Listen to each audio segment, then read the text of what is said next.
கல்ல எங்க அத்தை இவ்வளவு வேகமா போயின்னுக்குறாங்க? அத்தை என்னம்மா? எங்கத்த போயிட்டு இருக்கீங்க? அம்மா கொலு வருதுல்ல, அதான் கொலு பொம்மைகள்லாம் எக்ஸிபிஷன் போட்டிருக்கானா, பார்த்துட்டு நம்மளுக்கு ஏற்ற மாதிரி பொம்மைங்க என்ன வாங்கி வரலான்னு கிளம்புறேன். நானும் வரேன் அத்தை. நீ வீட்டு வேலையை கவனிமா, நீயும் வெளியே வந்துட்டேன்னா நைட்டுக்கு தோசைக்கு மாவு யாரா அரைக்கிறது? ஆமா ஆமா, நான் ஒரு இளிச்சவாய் வீட்டில் இருக்கேன்ல, எல்லா வேலையும் என் தலையில கட்டிட்டு இது ஜாலியா ஊர் சுத்த போகுது. அச்சோ, நான் கிளம்புற அவசரத்தில் மாவு அரைக்கிறதுக்கு அரிசி பருப்பு ஊற வைக்காமையே கிளம்புறேம்மா. இட்லி அரிசி, வெந்தயம், ஜவ்வரிசி இது எல்லாத்தையும் தண்ணியில் ஊற வச்சிடுமா. அச்சோ மறந்துட்டேன் பாரு, உளுந்து ஊற வச்சிடுமா. மாமியார் கேள்விக்கு கொழுப்பு பத்தியா? உளுந்து ஊற வைக்கணுமா? ஏன் நான் உட்காந்துன்னு ஊற வச்சா ஆவாதா? கீழே உளுந்து எனக்கு அடிபடுறதுக்கு. சரிம்மா, நான் கிளம்புறேன்.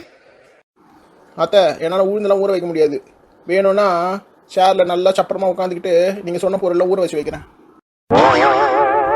என்ன சொல்ற நீ? உளுந்து போடாம எப்படி தோசை வரும்? சரி விடு, நானே எல்லாத்தையும் ஊற வச்சுட்டு போறேன். உங்ககிட்ட வேலை சொல்றதுக்கு நானே செஞ்சுட்டு போயிடலாம். சரி சரி, நீங்களே உளுந்து ஊற வைப்பீங்களோ இல்லை உருண்டு ஊற வைப்பீங்களோ? இந்த வேலையெல்லாம் எனக்கு தெரியாது, நீங்களே செஞ்சு வச்சுட்டு போயிடுங்க அத்தை. உனக்கு என்ன வேலை தெரியும்னு தெரிஞ்சுக்கிறதுக்கு எனக்கு 5 வருஷம் ஆகும் போல இருக்குது.